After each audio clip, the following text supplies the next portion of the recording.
Assalamualaikum warahmatullahi wabarakatuh. Saya Nurani SPD, calon guru penggerak angkatan 11, akan memaparkan hasil diseminasi budaya positif modul 1.4 yang telah saya laksanakan di SDN Negeri 3 Cipendei. Bismillahirrahmanirrahim. Assalamualaikum warahmatullahi wabarakatuh. Waalaikumsalam warahmatullahi wabarakatuh. Alhamdulillahirrahmanirrahim. Berdiri atau gimana ini? Boleh yang berdiri ya. Alhamdulillahirrahmanirrahim. Puji syukur kita panjatkan kehadirat Allah Subhanahu wa taala. Salawat serta salam semoga tercurah pada junjungan alam Baginda besar Muhammad sallallahu alaihi wasallam. Yang terhormat Bapak Kepala Sekolah yang sekarang lagi sakit tapi ikut hadir, alhamdulillah. Kemudian Bapak dan Ibu guru yang saya sangat banggakan. Terima kasih atas kedatangannya pada pagi hari ini. Semoga acara ini bisa berjalan dengan lancar. Amin. Bapak Ibu, hari ini kita akan mengadakan tentang diseminasi budaya positif. Dan di sini bukan nanti saya akan memaparkan sebelumnya izinkan saya untuk membacakan susunan acara. Enggak.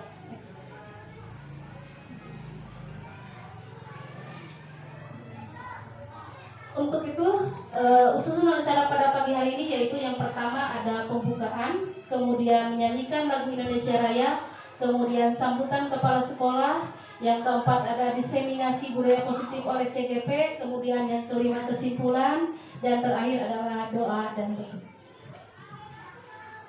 Baiklah, untuk mengefektifkan waktu, mari kita buka acara ini dengan bacaan basmalah bersama-sama. Bismillahirrahmanirrahim.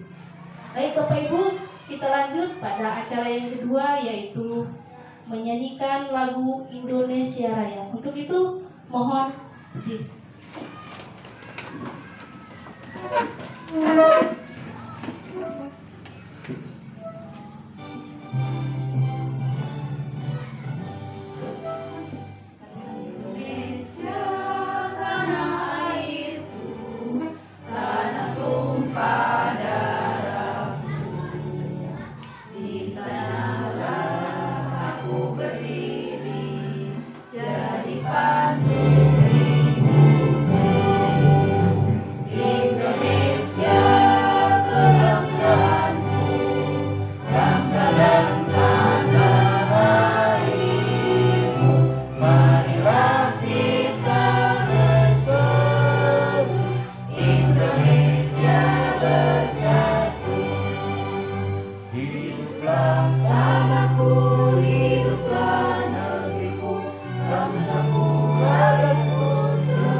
Hadirin dimohon duduk kembali.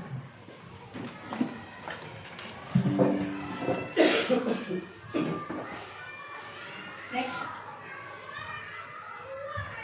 Sebelum kita lanjut, kita speaking dulu ya Bapak Ibu. Ya, berdiri ya. Ya, boleh berdiri semua.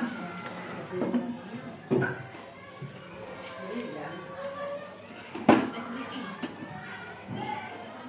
Ada. Ya.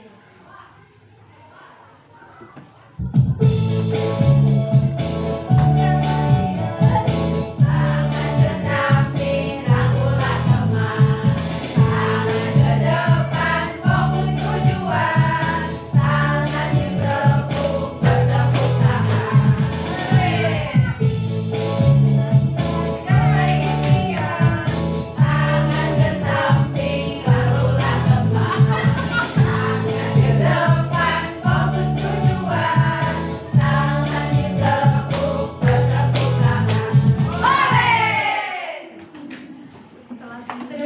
Bapak Ibu. Ternyata ya Bapak Ibu, jangankan anak kita saja, ibu-ibu guru kan senang ya kalau banyak sekali permainan gitu, SPB-nya juga ya. Apalagi joget. Ya, apalagi joget ya, betul itu sekali Bu Dede ya. Baik Bapak Ibu, kita lanjut lagi acara berikutnya. Next.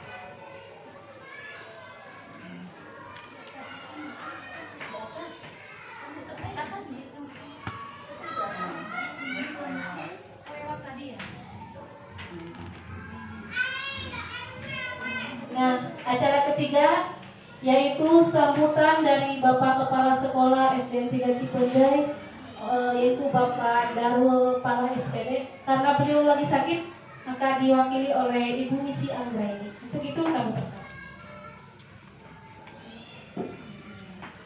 Terima kasih. Pak, sebelumnya saya di sini mau mewakili dari Bapak Kepala Sekolah yang lagi sakit. Bismillahirrahmanirrahim. Assalamualaikum warahmatullahi wabarakatuh. Waalaikumsalam warahmatullahi wabarakatuh. Alhamdulillahirabbil alamin wa bihi nasta'inu ala umuri dunya waddin. Wassalatu wassalamu ala asrofil anbiya'i wal mursalin wa ala alihi wa sahbihi ajmain, amma ba'du. Pertama-tama marilah kita panjatkan puji dan syukur kehadirat Allah Subhanahu wa taala yang mana pada hari ini kita semua dapat berkumpul di ruang kantor SDN 3 Cipendei untuk melaksanakan diseminasi budaya positif. Salawat serta salam semoga selalu tercurah limpahkan kepada junjungan Nabi besar kita, yakni Nabi Muhammad SAW, kepada para keluarganya, kepada para sahabatnya, dan para pengikutnya termasuk kita. Mudah-mudahan kita semua mendapatkan syafaatnya kelak di yaumil akhir. Amin ya rabbal alamin. Sebagai salam hormat saya kepada Bapak Kepala Sekolah, saya mohon izin untuk di sini mewakili Bapak Ibu. Perlu diketahui bahwa di SDN 3 Cipendei ini alhamdulillah guru kita ada yang masuk di CGP ya, ikut pendidikan CGP di angkatan 11.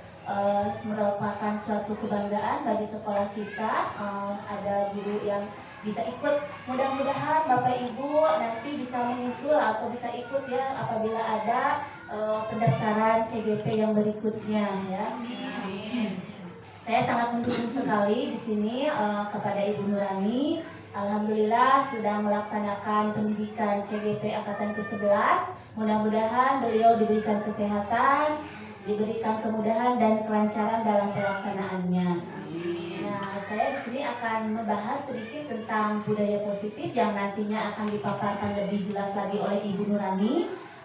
Di sini mungkin budaya positif itu saya juga mau mengingatkan kembali kepada Bapak dan Ibu guru yang ada di SDN Cipendei 3 ini, bahwa budaya positif itu mungkin merupakan kebiasaan-kebiasaan baik dari anak-anak didik kita ataupun bisa jadi dari kita sebagai gurunya sendiri ya. Jadi kita harus memaparkan budaya positif ini kepada anak didik kita di sekolah. Sebelum ke anak didik kita tentunya harus dari gurunya sendiri ya. Jadi kita harus tingkatkan lagi mengenai budaya positif yang ada di sekolah kita, seperti misalkan disiplin, kemudian bergotong royongnya, kemudian lagi aturan-aturan yang sudah berlaku kita tanamkan bersama anak didik kita di sekolah. Nah, mungkin hanya itu paparan dari saya mengenai budaya positif yang nanti akan lebih jelas dipaparkan oleh Bu Nurani. Atas kekurangannya saya mohon maaf. Wabillahi taufiq wal hidayah. Wassalamualaikum warahmatullahi wabarakatuh. Waalaikumsalam warahmatullahi wabarakatuh. Assalamualaikum warahmatullahi wabarakatuh. Terima kasih Bu Misi yang telah memberikan sambutannya kali ini. Dan kita doakan semoga Bapak kita, Bapak Darul, cepat sehat ya. Amin. Dan Messi bisa bergabung lagi dengan kita ya. Dari itu juga ada cuman sakit ya. Mudah-mudahan beliau cepat sembuh gitu biar semangat lagi. Ibu-ibu kepada beliau ini. Ibu-ibu sehat semuanya? Sehat. Udah minum susu? Atau minum kopi? Eh, atas dulu. Acara yang keempat. Iya. Ya, betul. Sekarang ini acara yang keempat, yaitu penyebaran pemahaman dan penerapan pengalaman budaya positif. Nah, di sini Bapak Ibu, saya bukan menggurui ataupun merasa so hebat, bukan ya. Ini hanya sharing saja, karena saya yakin Bapak dan Ibu guru yang ada di depan ini adalah senior dan juga sudah pasti banyak mengetahui tentang budaya positif. Apa yang terbesit dalam benak Bapak dan Ibu ketika kita mengenal kata budaya positif? Coba saya ke depan sedikit ya. Siapa yang mau berkomentar di sini? Ibu Dede, boleh. Terima kasih Ibu Nurani atas kesempatannya pada saya untuk sedikit ya, menurut pemahaman saya budaya positif itu adalah kebiasaan-kebiasaan atau nilai-nilai kebajikan yang mana harus diterapkan di sekolah atau di lingkungan kita, terutama di sekolah itu harus berpihak kepada murid. Seperti itu Bu, mungkin. Wah, betul sekali. Tepuk tangan dari guru. Aduh, alhamdulillah.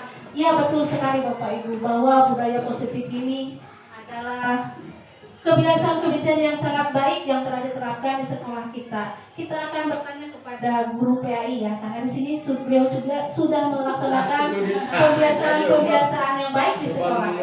Silakan Bapak, apa contohnya ya yang sudah diterapkan? Ya. Silakan berpendapat ya sedikit ya.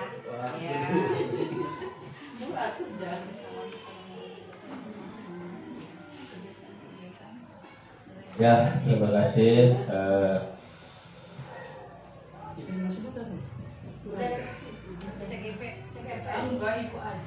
Ya, terima kasih kepada Ibu CGP Bu Nurani yang sudah memaparkan tujuan beliau tentang kedepannya langkah-langkah untuk guru CGP. Untuk menanggapi atau sedikit dalam budaya positif itu sudah pengertiannya, yaitu kebiasaan yang baik yang bisa ditanamkan di sekolah. Ya, terutama kita tadi sudah mengatakan itu bisa diawali dari kita. Ya, contoh itu harus dari orang yang akan memerintah kepada seseorang itu, maka orang yang akan memberikan contoh dia sudah mengalami tentang yang akan dilaksanakan itu. Seperti tadi budaya positif yang sudah ditanamkan di sekolah SD 3 Cipendei, itu kebiasaan ini sudah lama dijalankan seperti sholat duha, ya, sholat duha, dan kami dalam sholat duha caranya adalah bergilir, tidak semuanya disatukan, tetapi mengambil per kelas.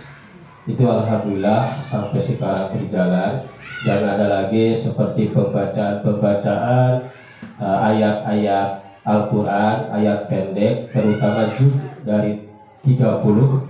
Alhamdulillah setiap tahunnya dalam hafalan juz ke-30 itu ada anak yang lulus kepada tingkat kecamatan. Mungkin itu sedikit kami paparkan tentang budaya dan positif yang sudah dijalankan di SD Kendari. Terima kasih. Assalamualaikum warahmatullahi wabarakatuh. Ah, tepuk tangan Bapak Ibu. Terima kasih. Memang ini dedikasinya sangat bagus sekali ya Bapak Dudi Suryadin ini. Terlihat di Bapak Ibu, ini piala adalah sebagian besar ini adalah dari PAI. Jadi kemarin saja waktu Agustusan juga banyak itu di tingkat-tingkat desa itu beliau salah satunya adalah pelopornya gitu ya. Next. Nah Bapak Ibu, latar belakang adanya budaya positif ini. Nah di sini sudah ini sejak dulu ya.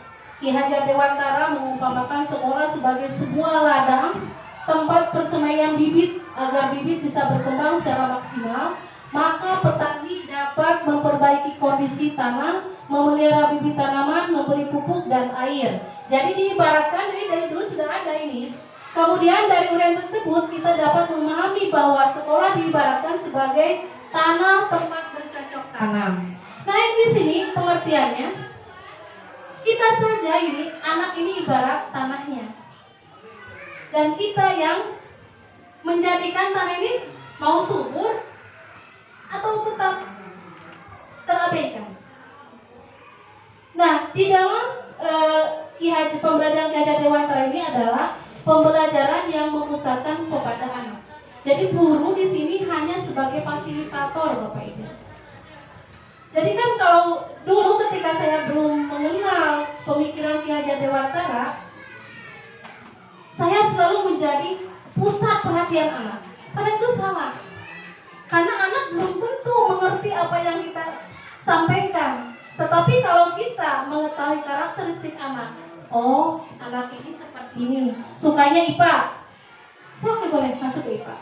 Anak ini sukanya matematika, belajar matematika. Itu ada kebebasan kodrat alam dan kodrat zamannya sesuai dengan karakteristik mereka. Jadi kita ini sebagai guru jangan memaksakan apa yang ingin kita inginkan. Anak harus jadi apa? Anak harus jadi ini.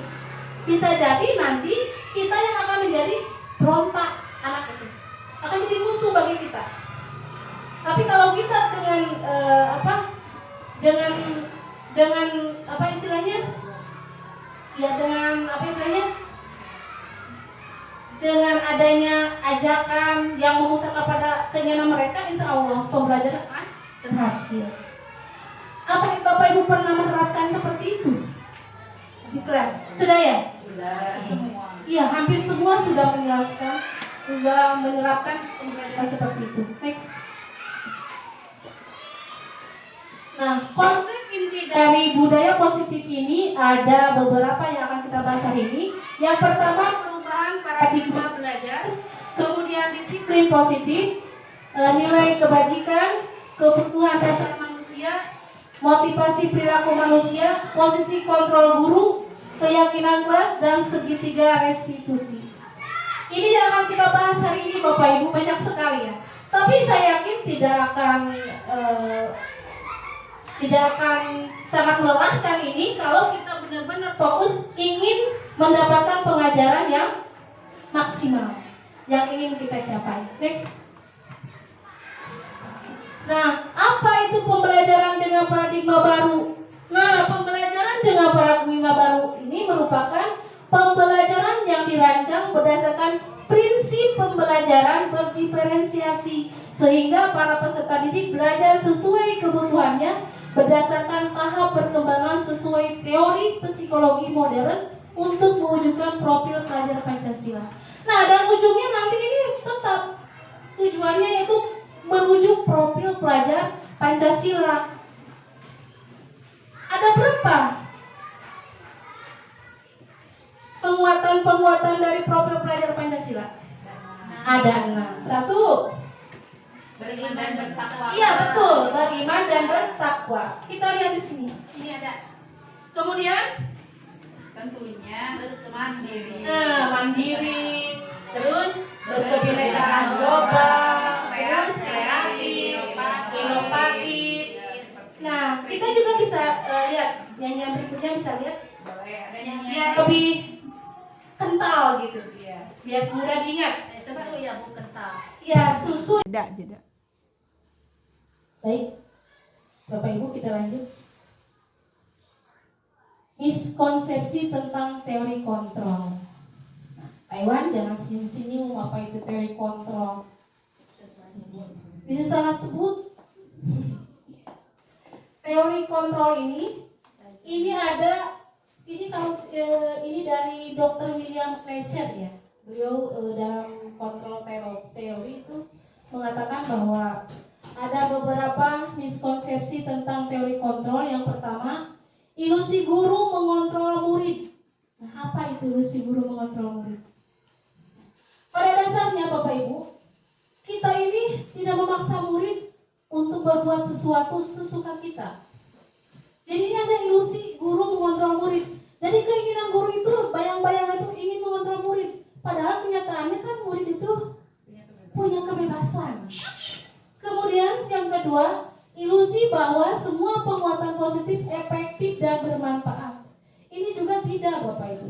Karena penguatan positif atau bujukan adalah bentuk kontrol segala usaha untuk mempengaruhi murid agar mengulangi suatu perilaku. Kalau misalkan muridnya sedang tidak mau, sudah jangan dipaksa gitu. Kalau anaknya sedang mau, ya lanjut. Karena mereka juga punya pemikiran masing-masing. Kemudian, ilusi bahwa kritik dan membuat rasa bersalah mampu menguatkan karakteristik. Nah ini juga kadang kita suka egois ya. Kita ini ketika anak berbuat salah saja, kita langsung menjudge. Jangan menjudge seperti itu. Tanya dulu apa latar belakangnya sampai terjadi seperti itu. Kemudian kita tanya sama teman-temannya, keluarganya. Siapa tahu kan mereka itu punya masalah atau ingin cerita kepada gurunya, tapi gurunya iya, slow respon lah. Bu, kalau seperti itu, punten ya, anak itu mungkin boleh? Punten ya, biasanya kalau anak seperti itu kurang terpenuhinya kebutuhan, karena kan semua kita sebagai manusia mempunyai kebutuhan yang beraneka ragam. Mungkin misalkan anak itu melakukan itu karena kebutuhannya tidak terpenuhi. Misalkan kan anak itu misalkan suka julid ke temannya, ya mungkin. Nah, mungkin di rumah anak tersebut oleh orang tuanya kurang diperhatikan. Jadi mereka mencari perhatian sekolah. Seperti itu Bu mungkin. Wah, terima kasih. Iya betul sekali Bu Dede. Mana tepuk tangannya ini buat Bu Dede. Iya, iya betul. Kata Bu Dede tadi bahwa anak ini butuh perhatian. Ya kadang-kadang anak ini nakalnya minta ampun di sekolah. Kemarin Bu, ketika kejadian di sini, bahwa anak ini selalu bikin ulah. Dinyoret temen lah, ada bangku dicoret lah. Kemudian kalau sekolah, ya hari-hari gitu. Ternyata anak ini kurang kasih sayang di rumahnya. Setelah kita telusuri dan kita pahami, oh ternyata anak ini butuh perhatian dari gurunya. Dan kita sebagai guru juga jangan egois gitu. Ketika anak berbuat salah, ikut menyalahkan. Jangan, Bapak Ibu. Karena kita di sini posisinya harus seperti manajer ya, Ibu Misi ya. Jadi kita ini merangkul anak. Ya, bukan manajer punya uang banyak ya. Tetapi mampu mengelola kelas. Kemudian apalagi yang keempat yaitu ilusi bahwa orang dewasa memiliki hak untuk memaksa. Jadi kita ini banyak orang dewasa percaya bahwa mereka memiliki tanggung jawab, dan kita selaku guru di kelas punya tanggung jawab memaksa kepada murid. Kadang-kadang seperti itu. Anak harus seperti ini. Tidak boleh ini, tidak boleh itu. Padahal itu mereka punya kebebasan masing-masing. Next.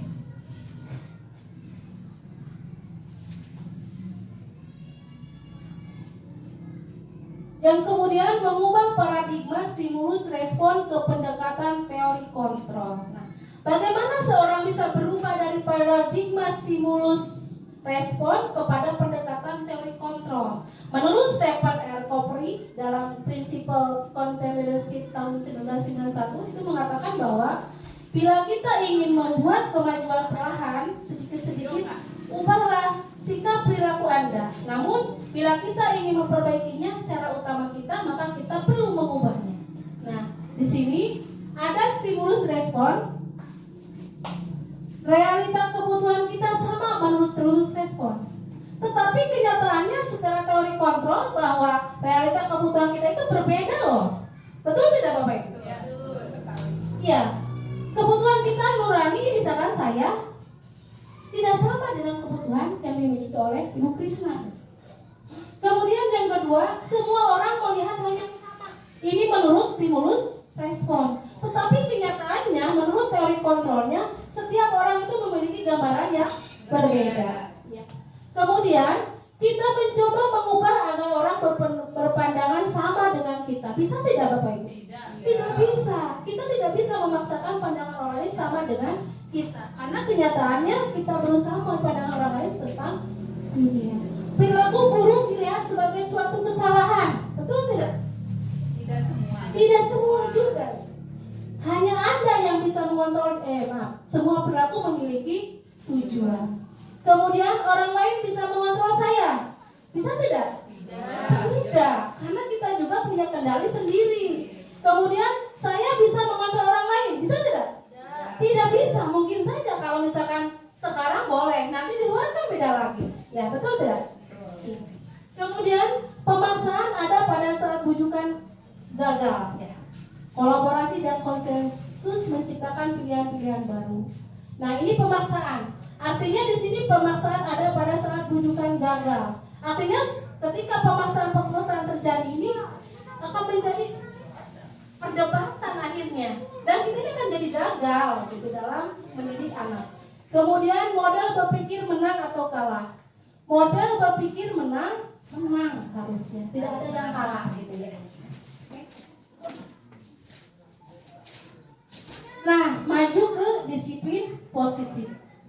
Disiplin ini berasal dari kata disiplina. Nah, coba menurut Bu Krisna apa itu disiplin? Warahmatullahi wabarakatuh. Terima kasih kepada Bu Nurani telah memberi kesempatan kepada saya untuk sedikit memberi pemaparan menurut saya tentang disiplin. Kalau menurut saya disiplin itu taat terhadap aturan yang berlaku di suatu tempat. Mungkin cukup sekian, terima kasih. Wah, bagus sekali, taat pada aturan di suatu tempat. Mungkin ada pendapat lain dari Bu Rina ini. Terima kasih kepada Bu Nurani telah memberikan kesempatan. Menurut saya disiplin sama dengan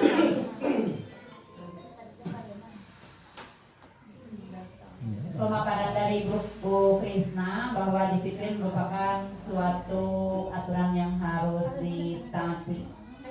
Terima kasih.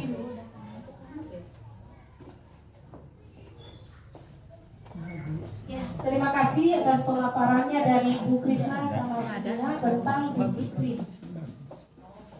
Nah, disiplin positif ini berasal dari kata disiplina yang artinya belajar, Bapak Ibu kalau di sini. Disiplin mengacu pada disiplin diri yang memiliki tanggung jawab terhadap apa yang dilakukannya berdasarkan nilai-nilai yang diyakini.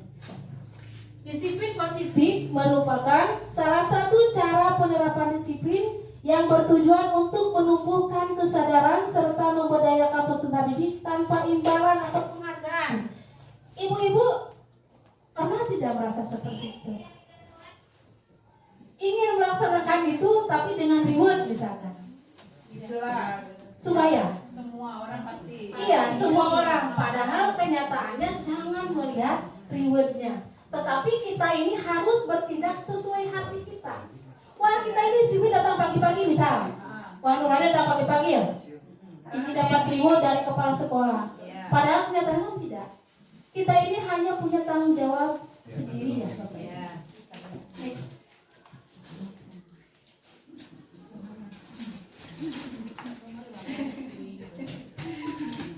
Kemudian kita menginjak ke nilai-nilai kebajikan. Apa itu nilai kebajikan? Pak Iwan mengerti ya nilai kebajikannya? Saya yakin Bapak pasti mengerti. Bagaimana menurut Bu Misi nilai kebajikan?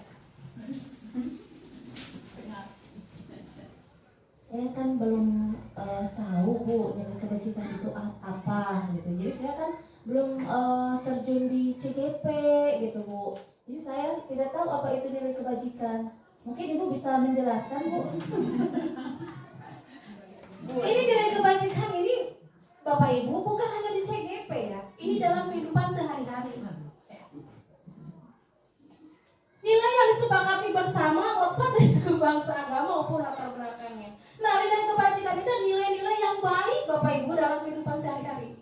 Jadi bukan hanya karena CGP lalu melaksanakan nilai kebajikan. Ibu juga kan tiap hari melaksanakan kebajikan, tetapi mungkin konteks katanya yang belum bahasanya yang belum dimengerti. Nilai kebajikan itu adalah nilai yang terlahir dari perbuatan-perbuatan baik. Iya, betul, tepuk sekali. Bila mana Alhamdulillah Bapak Kepala Sekolah kita sudah sehat ya, agaknya agak sehat ya. Terima kasih Bapak. Iya betul. Jadi nilai kebajikan itu nilai-nilai positif yang terlahir dari sebuah kebaikan, tindakan kebaikan. Betul Bapak. Nah, ini contoh nilai kebajikan ada 3 ya Bapak Ibu. Ada yang sesuai dengan profil pelajar Pancasila, ada yang sesuai dengan Ibu Primary Years atau program PYP, kemudian ada juga dari keterampilan hidup atau life skill. Jadi dari mana didapatkan nilai kebajikan ini? Yang pertama ini dari profil pelajar Pancasila. Tadi kan Bapak Ibu sudah semangat sekali bahwa dalam profil pelajar Pancasila ini ada beriman dan bertakwa, kemudian berakhlak mulia, berkebinekaan global, gotong royong, mandiri, kreatif, dan bernalar kritis. Ya, Bapak Ibu sudah bagus semua ya. Kemudian dari menurut Ibu Primary Years atau program PYP, artinya di sini toleransi. Sepertinya Bapak Ibu ini sudah paham dengan toleransi, rasa hormat, integritas, dan sampai ke komitmen. Cuman mungkin konteks katanya yang berasal itu tidak tahu itu dari mana asalnya. Itu kerja penguatannya. Kemudian keterampilan hidup ini dari life skill. Contoh dapat dipercaya. Nah, Pak Iwan kan lurus ya. Orang yang lurus dapat dipercaya. Ini Pak Iwan adalah life skill ini. Jadi berasal dari dalam diri Pak Iwan. Pak Iwan. Ya bukan dibuat-buat ini kalau life skill. Tidak bisa dibeli Pak Iwan. Mahal itu harganya kalau dibeli. Betul tidak Bapak Kepala Sekolah? Betul. Iya. Next. Kemudian kebutuhan dasar manusia.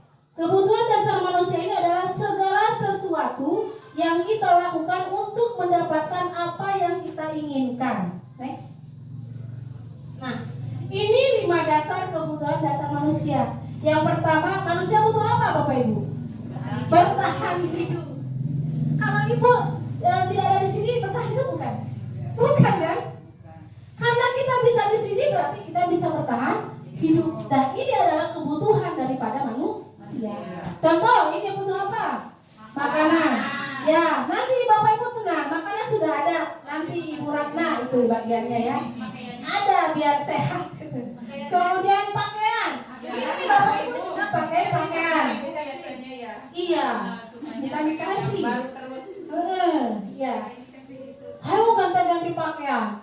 Hari Senin hijau, hari Selasa merah, hari Rabu putih.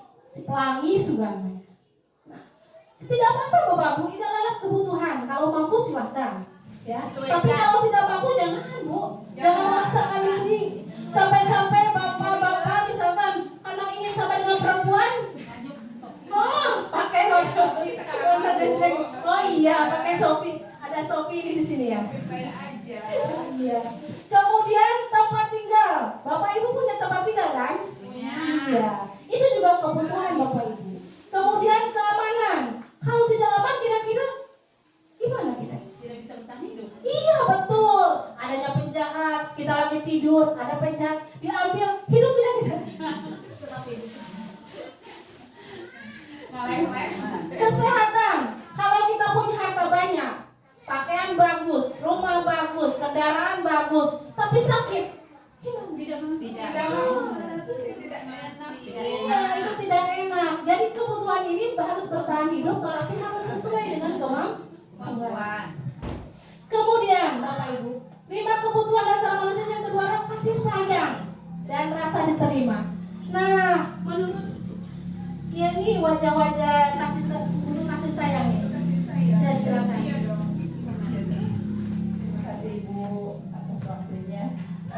Menurut saya kebutuhan sayang dan rasa ingin diterima ya Bu ya.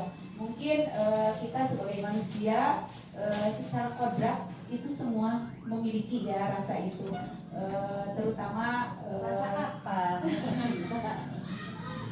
Terutama kita sebagai perempuan ya Bu ya, kita ingin disayang oleh keluarga, terutama siapa Bu? Suami mungkin ya Bu ya, seperti itu. Begitu halnya juga dengan anak-anak didik kita ya di sekolah. Jadi kita harus memperhatikan atas kebutuhan seperti itu. Jadi kita jangan istilah nama acuh gitu Bu ke anak teh. Jadi kita harus memperhatikan dari rasa kasih sayangnya, dan terutama kita harus menerima mereka supaya mereka bahagia lahir dan batin. Terima kasih. Tepuk tangan buat Bu Dede yang begitu jelas ya. Ternyata Bu Dede ini adalah sosok peduli mungkin ya, penuh kasih sayang ya. Iya betul, kasih sayang ini diterapkan di sekolah ya Bapak Ibu, terutama di kelas ini. Jangan sampai anak ini merasa diacuhkan oleh gurunya, kata Bu Dede tadi. Jadi ada anak yang suka merenung sendiri. Jangan dibiarin Bapak Ibu. Lihat, rangkul anaknya. Tanya kenapa. Terus mau apa, harus bagaimana. Ambil, rangkul anak itu. Sehingga mereka itu akan nyaman tinggal di kelas. Ya Bapak Ibu. Jangan sudah acuh dibiarkan atau diacuh Bapak Ibu. Kira-kira yang salah siapa? Kita yang salah. Anak tidak betah di kelas, datang siang, pulang malam. Iya. Kita lanjut ke penguasaannya. Ini penguasaan adalah harga diri, keinginan untuk dianggap pemimpin, berprestasi, diskusi, didengar. Ini biasanya iya, ini betul. Ya ada ya Bu ya, pengalaman gimana Pak? Pengalaman ada nggak? Anak yang suka bola gitu? Oh tidak ada. Begini, Bapak tambahin ya. Pak boleh. Sekedar menambahkan, sejatinya itu tidak ada sebab tanpa akibat. Ya, jadi segala sesuatu problema anak ketika masuk dalam kelas, dari mulai yang sifatnya nakal atau tindakan-tindakan lain, itu memiliki historical background dari rumahnya berbeda. Barangkali memang ada yang kurang perhatian. Manusia itu kebutuhannya bukan hanya sebatas materi, bukan hanya juga kebutuhannya sebatas kata-kata sayang, tapi kata-kata sayang itu harus terwujud dalam tindakan. Antara kita menyatakan sayang saja dengan mulut, dengan sentuhan saja, sentuhan tangan ke badan misalkan, itu tentu akan memiliki nilai yang berbeda bagi anak. Yang berikutnya Bapak nanti tambahin mengenai segmen sebelum ini. Tadi berbicara tentang intelijensi anak. Sekarang kan masuk pada kurikulum merdeka, di mana kurikulum merdeka ini guru mengakomodir semua bakat dan intelijensi. Oleh karena itu guru dibutuhkan memiliki sebuah kemampuan untuk membaca situasi. Di dalam perkuliahan kita kan belajar apa? Psikologi. Nah, psikologi ini adalah ilmu untuk memahami dasar-dasar anak. Sejatinya anak terlahir itu setiap orang unik. Bisa jadi dia tidak bisa dalam matematik, tapi dia ahli dalam seni. Bisa jadi dia ahli dalam seni, tapi dia lemah dalam olahraga. Karena sejatinya manusia tidak diciptakan secara sempurna. Dan ini menjadi tanggung jawab guru untuk memahami setiap anak memiliki intelijensi yang berbeda. Nah, setelah diketahui, guru harus mampu mengakomodir bakat-bakat itu agar berkembang secara maksimal. Ada sebuah pepatah mengatakan, Anda tahu Khalil Gibran, bagi yang literaturnya bagus ya. Anak itu ibarat anak panah yang melesat dari busurnya. Kita tidak bisa memaksakan anak untuk hidup di zaman kita. Tidak bisa. Oh, zaman bapak mah, zaman ibu begini, sistem belajarnya begini. Nah, sekarang tidak begitu, karena setiap anak tadi terlahir di zamannya masing-masing. Nah, saya kembalikan bahwa setiap anak itu terlahir di zaman masing-masing. Setiap anak hidup di zaman itu dengan keadaan itu, letak geografisnya juga berbeda, sistem kehidupannya berbeda, eranya juga berbeda. Nah, kita tidak bisa memaksa anak hidup di zaman kita, tapi melainkan kita akan mencoba hidup di zaman mereka dengan tetap memberikan nilai-nilai luhur sebagaimana kehidupan zaman kita dulu. Kita hanya mampu atau memberi tugas mengarahkan saja pada hal-hal yang sifatnya positif. Saya kira begitu pandangannya. Wah, bagus sekali Bapak Ibu. Ini sharing dari Bapak Kepala Sekolah kita ini memang bagus sekali. Beliau ini luar biasa. Mudah-mudahan semoga Bapak sehat selalu ya Bapak Ibu. Kita lanjut ya. Kemudian ada dari kebebasan dan juga senang. Ini kesenangan seperti bermain humor, antusias, dan tertawa. Jadi di kelas ini kita ini jangan monoton ya Bapak Ibu ngajar masih tadi. Tapi kita juga harus menyelipkan humor-humor kepada anak-anak supaya mereka itu antusias dalam belajar. Nah, contoh dari kebutuhan dasar manusia ini ada beberapa kebutuhan ya. Yang tadi itu yang ada bertahan hidup, kasih sayang, terus apa lagi? Kebebasan, kemudian kesenangan. Nah, dari sini kita masuk ke ibu guru bilang, aku tidak boleh bersenandung sewaktu mengerjakan tugas. Katanya kelas harus tenang, tidak ada suara. Padahal kan aku senang menyanyi. Kebutuhan apakah itu? Kesenangan. Betul, tepuk tangan untuk Bapak dan Ibu. Jawabannya ada di bawah ya. Itu operator. Ya, ini jawabannya. Kita lihat. Ya. Ini jawabannya kebutuhan kesenangan. Kemudian kembali lagi. Ibu guru tidak menyapaku hari ini, padahal aku pakai jepit rambut misalkan. Anak-anak suka gitu kan? Ibu-ibu saya pakai jepit rambut. Nah, itu nggak boleh. Jadi ini mereka itu butuh apa ya Bapak Ibu? Kasih sayang. Kemudian, ya, jawabannya kita lihat betul tidak? Nah, kasih sayang dan rasa yang diberi. Jadi kalau anak-anak pakai manja-manja teh Bu, ikuti nya. Kemudian, aku malas ke sekolah, belajarnya hanya mengerjakan soal di buku paket dan mendengarkan penjelasan guru saja. Kebutuhan apa itu? Kebebasan. Ya, jawabannya. Nah, ini jawabannya kebebasan. Kemudian yang terakhir, aku marah. Pekerjaanku yang perlu diperbaiki justru ditunjukkan ke teman-temanku di depan kelas. Kebutuhan apakah itu?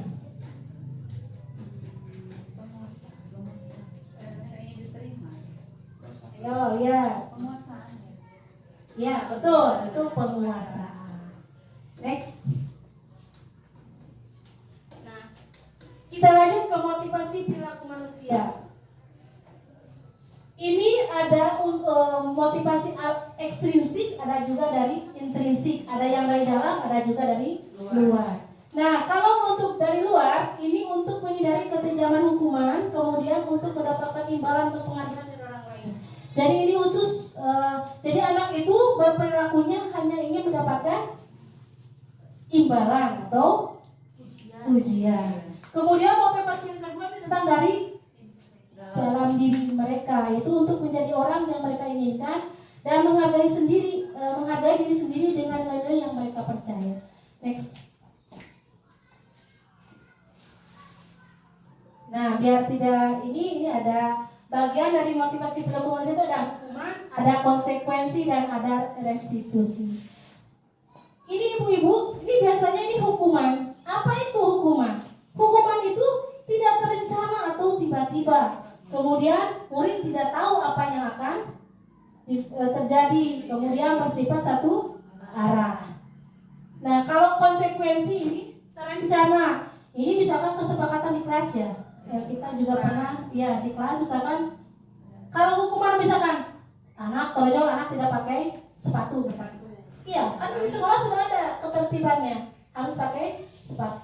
Kenapa kamu tidak pakai sepatu? Push up kamu. Nah, itu hukuman. Beda lagi dengan konsekuensi. Misalkan di kelas anak sudah dibikin kesepakatan kelas. Misalkan anak-anak apa saja kesepakatan kelas yang harus kita. Misalkan anak nyontek, tidak boleh menyontek. Konsekuensinya, atau anak misalkan datang terlambat, 10 menit datang terlambat.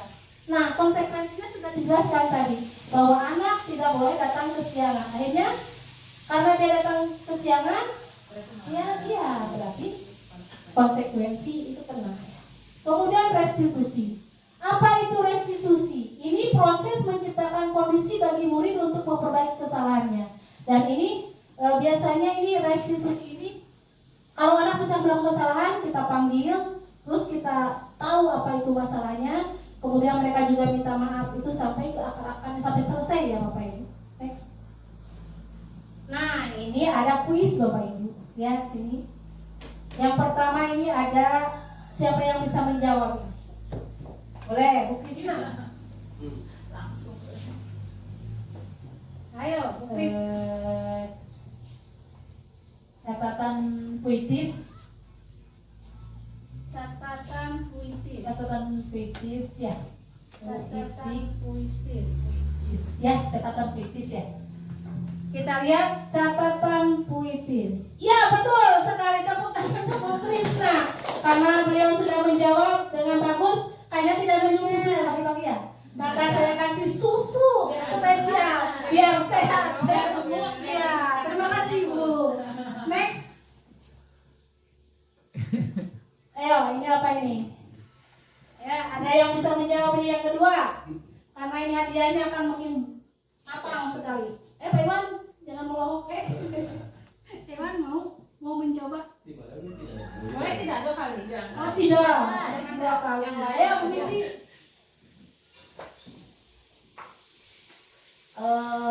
Melatih apa ya? Ibadah itu. Ibadah ya. Makanya kan Melatih ibadah. Karena mau cerita.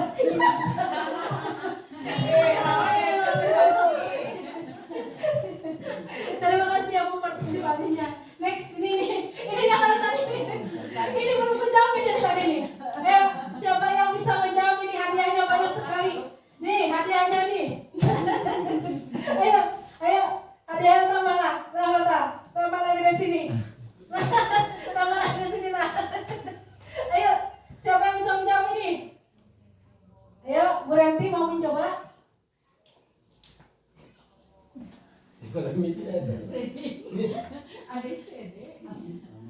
Ayo, tambah lagi uangnya.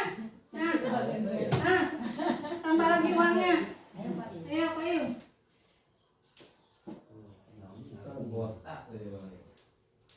Ayo, siapa? Aden.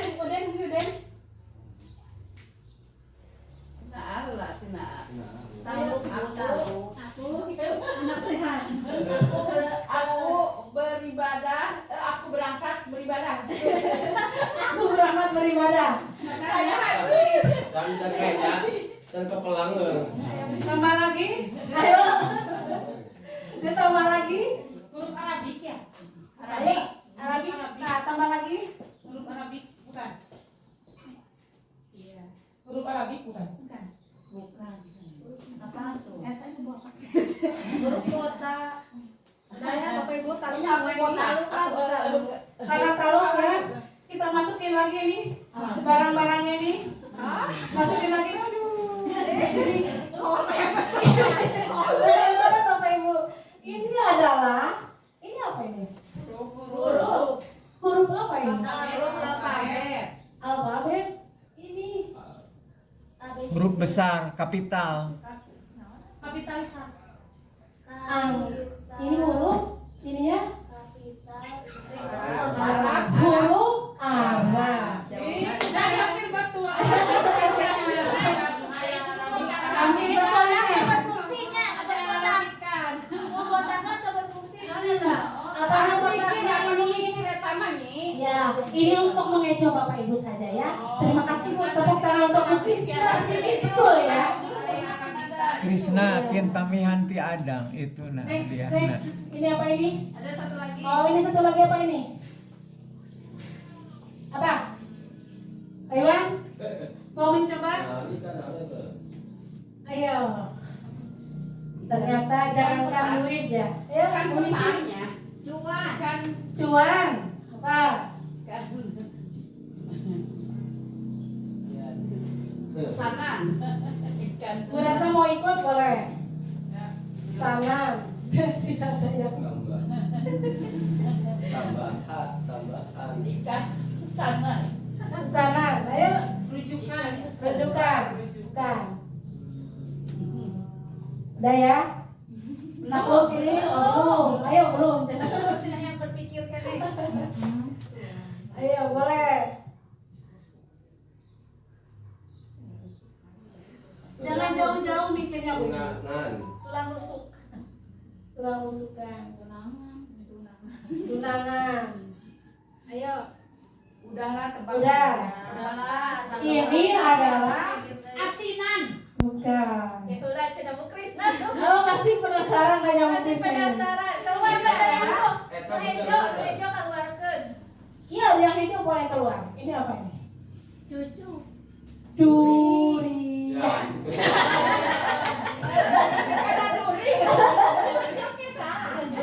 Ini kan durian Bapak Ibu ya. Ya tepuk tangan buat saya Bu ya. Ya, terima kasih Bapak Ibu. Next. Nah, ini 5 posisi kontrol guru. Ada yang sebagai penghukum, ada pembuat merasa bersalah, ada juga sebagai teman, ada juga sebagai pemantau, dan juga sebagai manajer. Apa itu? Coba kira-kira Bapak Ibu berlaku sebagai apa di sekolah? Teman-teman. Penghukum. Penghukum boleh. Kenapa Ibu sebagai penghukum di sekolah? Saya kadang penghukum, manajer, juga teman ya. Cuman yang sering saya lakukan mungkin penghukum Ibu. Kalau anak misalkan tidak mengerjakan tugas, saya beri hukuman anak tersebut. Nah, kan anak-anak kebanyakan jarang mengerjakan tugas gitu yang diberikan oleh saya, misalkan tugas PR. Karena apa? Karena mungkin banyak begadang di rumah nonton nonton HP ya. Mau bermain HP, nah mungkin seperti itu. Jadi saya ingin mendisiplinkan siswa dengan cara menghukumnya, seperti itu mungkin Bu. Terima kasih. Wah, ya betul. Ini sebagai penghukum, apalagi ini sebagai Saya manajer. sebagai teman ya Bu ya. Ya, boleh. Baik, di sini saya akan sedikit ya mengungkapkan ya kejadian-kejadian atau perlakuan saya terhadap peserta didik. Biasanya saya suka sebagai teman iya, pemantau juga iya, tapi sebagai manajer saya kurang paham Bu, seperti itu. Misalkan sebagai teman ya, kadang kan di kelas nih ada anak yang misalkan sok diherian ya ke temannya Bu, seperti itu. Nah nangis, nah sama kita dirangkul, kasihan, ayo sama ibu kesini di sana itu, biar nanti yang badernya sama ibu dikasih nasihat gitu. Jadi supaya anak merasa kita ini jangan dianggap guru ya. Jadi anak kalau misalkan ada curahan atau keluh kesah bisa curah ke kita gitu, bisa sharing ya.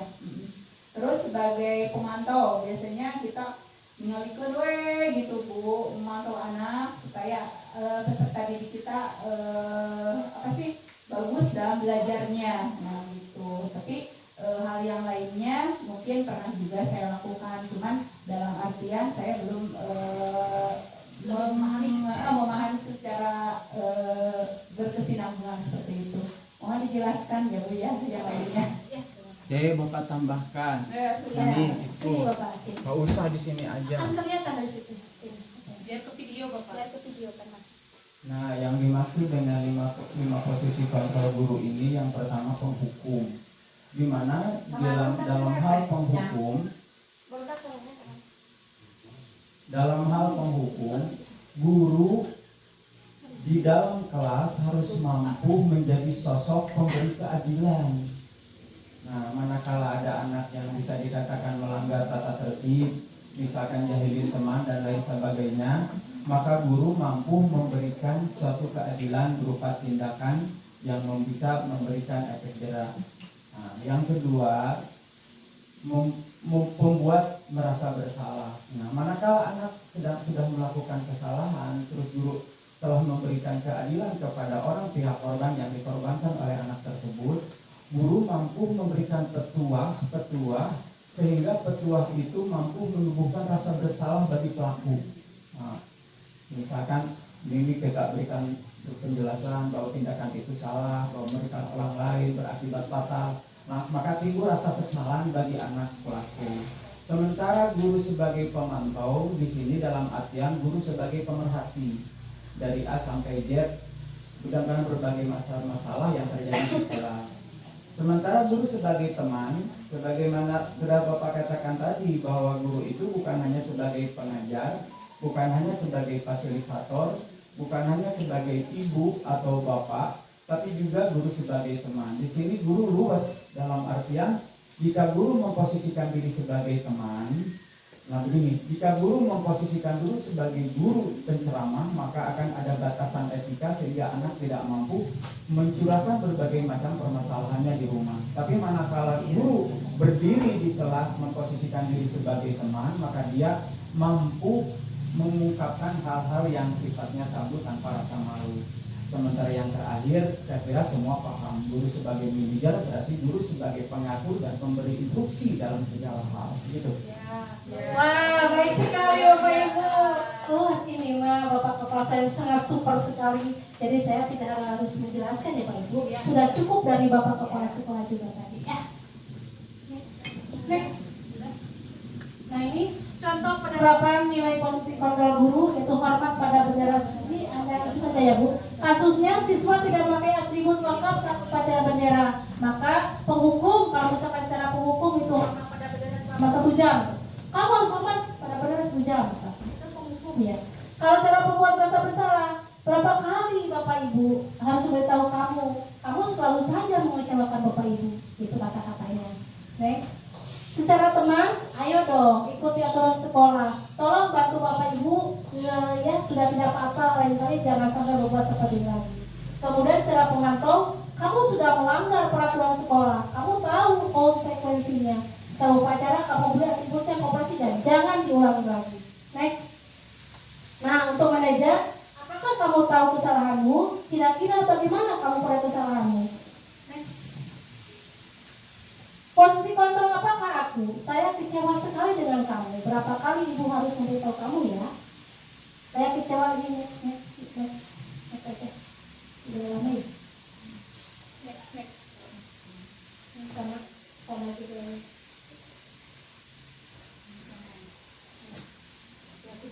Keyakinan kelas aja. Nah ini keyakinan kelas. Mengapa keyakinan kelas? Mengapa bukan peraturan kelas? Ya, keyakinan kelas ini adalah dibuat kesepakatan oleh anak dan guru. Tapi yang berperan adalah anak. Jadi guru hanya memberikan fasilitasnya saja. Jadi mereka yang melanggar, mereka juga yang melaksanakan. Guru hanya melihat saja, gitu. Hanya memberikan apa istilahnya? Kontrol saja. Next. Pembentukan keyakinan sekelas yang pertama bersifat abstrak, kemudian berupa pernyataan universal, dibuat dalam pernyataan positif, sedikit saja agar mudah diingat, sesuai dengan kondisi kelas dan sekolah, sehingga mudah diterapkan semua warga sekolah atau kelas. Next. Nah, keyakinan kelas Nami di SDN 3 Cipande ini disiplin, ada religius, peduli lingkungan, dan toleransi. Next. Lalu setelah keyakinan kelas terbentuk dan disepakati bersama, langkah selanjutnya kita membuat poster Bapak Ibu. Ini bisa diterapkan nanti, ini saya akan dirubah lagi nanti, maksudnya mau di print, ini nanti ditempel di sekolah. Ya di kelas boleh. Kemudian ini segitiga restitusi. Nah, yang ini yang terakhir, segitiga restitusi ada 3 tahap. Yang pertama validasi tindakan yang salah, kemudian menstabilkan identitas dan menanyakan keyakinan. Next. Nah, menstabilkan identitas itu apa? Berdasarkan prinsip membuat kesalahan adalah bagian dari proses pembelajaran. Jadi berbuat salah itu wajar, tidak ada manusia yang sempurna. Ya. Next.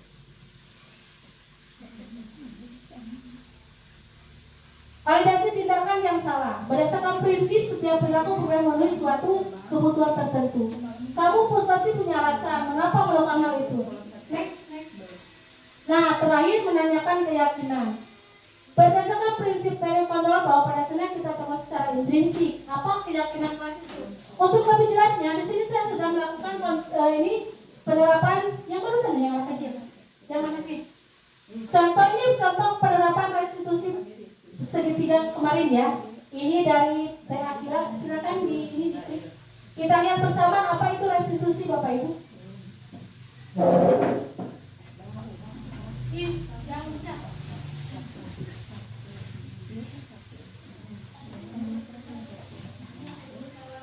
Ulangi.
Kira-kira apa yang akan dilakukan untuk memperbaiki kesalahan tersebut?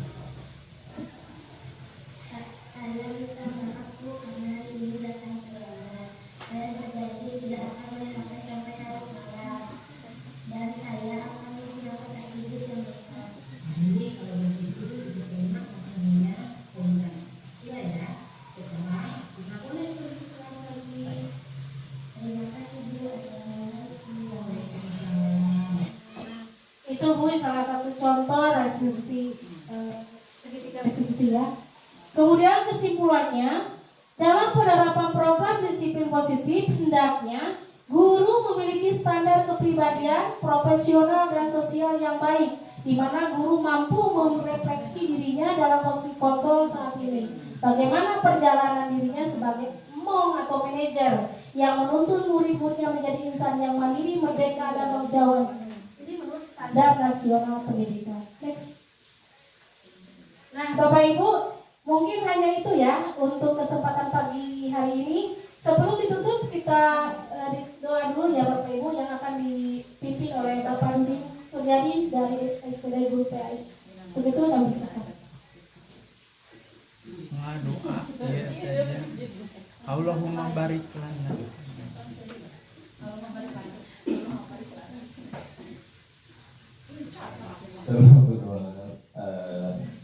Mudah-mudahan acara yang dilaksanakan pada hari ini, terutama yang dipimpin oleh Bu Ranis sebagai CGP, mudah-mudahan apa yang diharapkan, dicita-citakan olehnya terlaksana dan segala urusan tentang TGP ini lancar sampai akhir.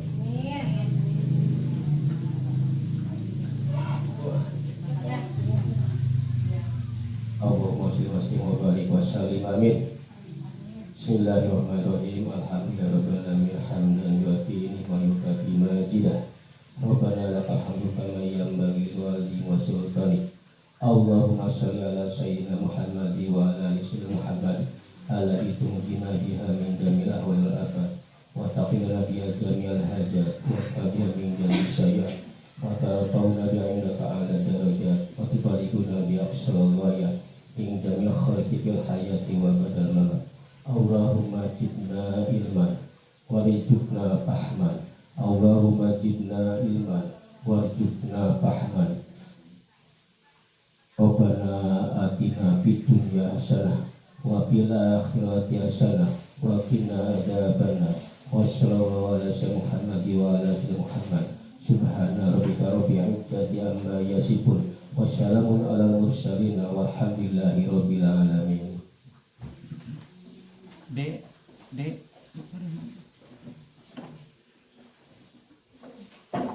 Terima kasih kepada Bapak Durin, semoga kegiatan pagi hari ini membuat kita semua banyak sekali ilmu dan mengaplikasikannya pada keseharian kita.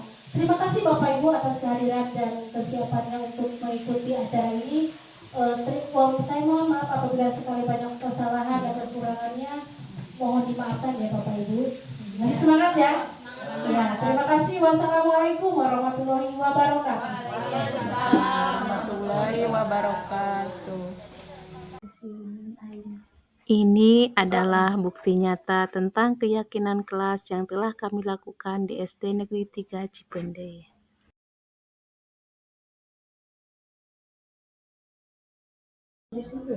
Ini adalah salah satu video dari segitiga restitusi yang telah kami lakukan. Assalamualaikum, Ibu manggil saya. Waalaikumsalam warahmatullahi wabarakatuh.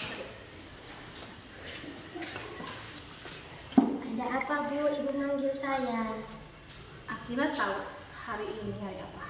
Tahu Bu, hari ini hari Senin. Terus Akila tahu kesalahan Akila hari ini apa? Saya datang terlambat dan tidak menggunakan atribut yang lengkap ke sekolah. Betul sekali. Kira-kira apa yang membuat Akila datang terlambat dan tidak menggunakan atribut tersebut? Maaf Bu, tadi malam saya bermain HP hingga larut malam dan tidak menyiapkan seragam yang akan digunakan hari ini. Akila boleh bermain HP, tapi jangan HP malam ya, karena Akila lalai terhadap tanggung jawab dan menjadi seorang pelajar. Lain kali jika bermain HP, dibatasi waktunya ya, dan jangan bermain HP sampai larut malam. Kira-kira menurut Akila, keyakinan kelas apa yang telah Akila langgar? Bertanggung jawab pada diri sendiri Bu. Iya betul. Kira-kira apa yang akan Akila lakukan untuk memperbaiki kesalahan tersebut? Saya minta maaf Bu karena hari ini datang terlambat. Saya berjanji tidak akan main HP sampai larut malam. Dan saya akan menggunakan atribut yang lengkap. Baik, kalau begitu Ibu terima alasannya permintaan Akila ya. Sekarang Akila boleh pergi ke kelas lagi. Terima kasih Bu. Assalamualaikum. Waalaikumsalam.